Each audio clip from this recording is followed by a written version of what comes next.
Eric Edholm covers the NFL, draft, college football, NFL for Yahoo Sports. He joins us right now on the Boardwalk Honda hotline on 97.3 ESPN. Eric, how you doing today? I'm doing well. What's going on? Happy New Year. I hope you got a little bit of sleep after the Sugar Bowl finishing almost at 1 a.m. last night. I stayed up and watched it, and of course, my children didn't respect my wishes. They were still up at the crack of dawn. They're early risers, so Daddy got up pretty early this morning. Well, there you go. At least we can say you're a responsible father, right? Well, that may be a stretch, but I try. So I wanted to bring you on because you do track the NFL draft a lot for Yahoo Sports, and I think that you look at the guys who have played in these bowl games in this postseason about their pro prospects right now, and I think that you look at guys like Herbert and Fromm and a lot of these guys, and I think we're getting, I don't want to say it's mixed results, but I don't know if you could fully take away from those games who those players are. So I kind of wanted to hit on some of them with you. Herbert threw an interception, 3 rushing touchdowns, but what is he as a draft prospect? I don't think he's going to be able to run for 3 touchdowns and win a game in the NFL. So, what is a guy like him actually going to look like as an NFL prospect? Yeah, and you make a good point. I mean, I think you never want to discredit a player's, ability to figure out different ways to win. It's a Jim Leonard coach defense, a lot of NFL talent on the Badgers.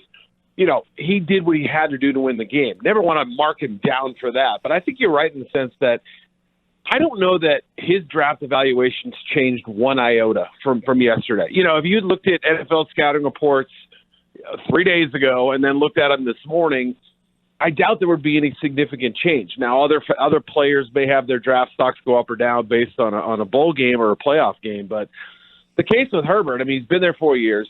2007 might have been his best season. I don't know that he's progressed in a major way from then till now. And, I keep coming back to a guy like Ryan Tannehill, and was the number 8 pick in the draft. That's probably about the range where Herbert ends up going, 5th pick, 15th, somewhere in the middle, whatever. And it took him a long time to figure it out. He's playing really good football. He comes into Foxborough on Saturday with a chance to pull a big upset. They don't win without him, but that's kind of the guy he reminds me of a little bit. Big, athletic, great arm. Limitations. It took him a while to figure out how to read defenses. And so I suspect that's going to be the case. Some NFL team, I think, will say, give me all those physical tools. We can make him into the type of quarterback he needs to be. Others will be a little bit scared off. What about Jake Fromm? I felt like actually his game last night maybe helped his stock a little bit because he had some rocky games this year. We know about the game versus South Carolina in the SEC title game. I mean, it was just a bad game overall for Georgia. I feel like last night really helped him look like more of a quarterback because he was playing without both of his starting tackles.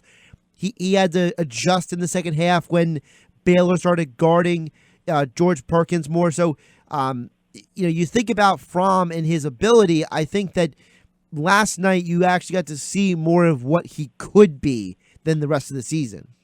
Yeah, I think you make a good point. I mean, with Fromm compared to somebody like a Herbert or Jacob Eason or Jordan Love from Utah State, their ceilings are probably higher. But I would argue that Fromm's floor is much higher than any of them, save for perhaps Herbert. I don't think Herbert's going to be a terrible pro. I don't know that he'll be special in any way. But with Fromm, you at least know, look, he's an elite competitor. The intangibles are very strong. This is a kid who is sort of bred to be a quarterback, has the right mentality for it. But he sort of has a Drew Brees build. And as we know, there aren't a lot of guys like Brees who are thriving without some other special quality like the rushing ability. That's not what he is. He might pick up a first down if you play man defense against him and the field opens up, but he is a pocket passer. I think there have been too many gripes about his velocity. He can throw the football pretty hard. I think he's got pretty good arm talent. The question is, can he connect deep consistently? Throwing down the field outside of, some trick plays or some, guys wildly beating their defensive backs and being wide open, he's missed on those connections. So it's going to take a while for him to develop into a downfield passer. But I mean, if you're looking for a really safe option as kind of a mid-level starter or an elite backup, I mean, he's your guy. I think he did help himself last night, and he's got a really interesting decision looming. You mentioned Drew Brees. The guy who people try to make the analogies to Drew Brees is Joe Burrow because of the Brady coming in there, Joe Brady with the NFL concepts. Burrow has a massive year. My big concern though with Joe Burrow, Eric, is the fact that I wonder, is he a product of that system? Being in a great offense, being with great receivers, more so than being him, because he couldn't beat out Dwayne Haskins last year at LSU. He wasn't as incredible of a quarterback as he was this year, and I have to wonder, does he have a little bit of Tim Couch in him? If he doesn't go to the right team, is he going to be a bust? All of those questions you just posed are what NFL teams are asking. Now, granted, I still think he's going to be the number one pick in the draft, and I think there's a lot to like about him. His pocket presence, feeling pressure from the backside, understanding blitz concepts, and really sidestepping extremely well. I mean, look, he moves around in the pocket like an 8-year pro. You just don't see that very often, but with that big a jump from one year to the next, completing below 50 or below 60% of his passes to in the mid-70s. I mean, it's unprecedented, and it's hard not to think that, look, he's playing with NFL receivers, Jefferson and Chase. He's got a great running back. His offensive line won the Joe Moore Award. You mentioned Joe Brady's contributions and what he's brought to that team, a way more aggressive mentality. Some of that clearly benefited him, but he's also making the throws. I think if there are nitpickers out there, it's people who say, look, is he a little maxed out? Is this the best of what we will see from him? Does he have elite tools like an arm and athleticism?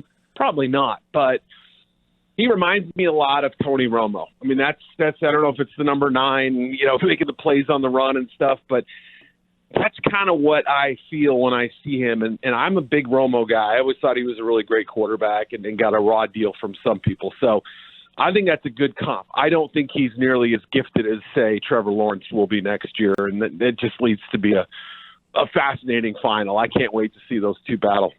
Eric Edholm joining us here on 97.3 ESPN. Follow on Twitter at Eric_Edholm. Let's flip it over to the NFL games this weekend. Obviously, the big game in our backyard, Eagles and Seahawks. And I posed this question, Hunter and I did earlier in the show. Which injured team do you really trust more? Both of these teams, the Eagles and the Seahawks, have multiple injuries at key positions. So, which injured, beat-up team do you actually have more faith in? Right, and the hits keep coming. I mean, it's not like these guys have been able to adjust and had weeks to prepare. Brandon Brooks going down recently. We know the Seahawks running back situation. I mean, it seems like week in and week out, both teams have suffered a major injury of some sort or a significant one that's really damaged a unit or an entire group or something. So, obviously it's hard not to look at the recent history and say the Seahawks have had the edge in some of these games. I suspect some of that will get, completely thrown out the window. But, it's Russell Wilson in a one-game situation and a huge stage for Carson Wentz. I mean, that's sort of the big question. Wilson's been there. Carson really hasn't on that, on this sort of level of pressure. I think last year was, there was still a little bit more leeway in terms of them, getting into the playoffs was an accomplishment. Winning a game at Chicago was an accomplishment. All those things. Now, I don't know whether he can actually take them all the way. And in this one-game situation, look, I don't love the Seahawks defense, but I do love Wilson. I think Seattle's going to come in and give him a real tough test. But can the Eagles win? Yeah, they were my preseason Super Bowl pick. I thought they had the talent to do it. It's changed a lot, but it's just going to be fascinating to see how it all plays out. When you and I last talked, it was kind of in the middle of the season when Wentz was kind of having that lull in the season. And now at the end of the year, you look at those 3 quarterbacks from that draft, Wentz, Goff, and Prescott. Well, Last year, Goff got to a Super Bowl. Prescott had some playoff success, minimally, but he did have some success. This year, Goff and Prescott not in at all, and Wentz is playing, and arguably he's at the hottest he's ever been.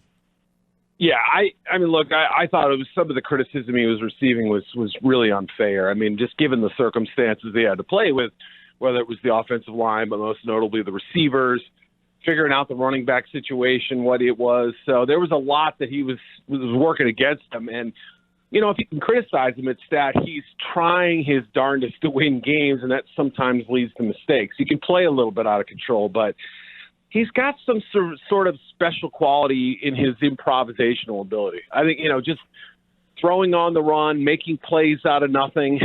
I love that about him. He's a super competitor, very athletic, has the talent to get it done. And I think people should recognize the way he's playing. And as I said before, I don't know what to make of the Seahawks defense because they've alternately been pretty good this year and also pretty bad at times. And so the question is, do they have enough on that side of the ball to consistently slow them down? Especially if a guy like Miles Sanders breaks out or Boston Scott, one of these guys. I mean, that would be a kind of a fun X factor in this game if they can't contain them. Eric, one more for you. I appreciate you joining us here. What is your perspective on Doug Peterson? He's been talked about a lot this year back here in the Philadelphia, South Jersey area, but 3 straight years, makes the playoffs, wins the division 2 out of those 3 years, despite all of the ebb and flows of a season. He finds a way to get this team into the playoffs each year. What is your perspective on Doug Peterson, and where does he kind of stand among the other coaches in this league? I'm an aggressive guy by nature, at least sitting on my couch watching games or up in the press box. I love coaches who will go for it. So he's obviously one of those guys. And I think the players really respond to that. And, let's not deny that there haven't been some ugly stretches last year and this year, 4-6 and whatever they were this year, 5-6 at that point. It didn't look right. And there were a lot of questions about the offense specifically, which is Doug's baby. So it's fair to point those things out, I think. But for all the reasons we laid out and the roadblocks that have presented themselves, I think he's done a darn good job. And, using Boston Scott as an example, Greg Ward, whoever, it's not about the name on the back of the jersey. If these guys can get it done, let's give them opportunities. They may not be the most heralded players. They may not be our first-round draft picks and such, but I love that about him. I don't think he really cares about pedigree as much as he does results. And he may be a little unorthodox, but, he's firmly in my top 10 head coaches in the NFL, and I think he's done overall a tremendous job. Give Eric a follow on Twitter at Eric_Edholm for all of your college football, NFL draft coverage, Yahoo Sports. Eric, appreciate your time here on January 2nd of 2020. I'm sure we'll be touching base as the NFL draft gets closer. You bet. Enjoy the game this weekend. See ya. Again, Eric Edholm on Twitter at Eric_Edholm joined us here on 97.3 ESPN.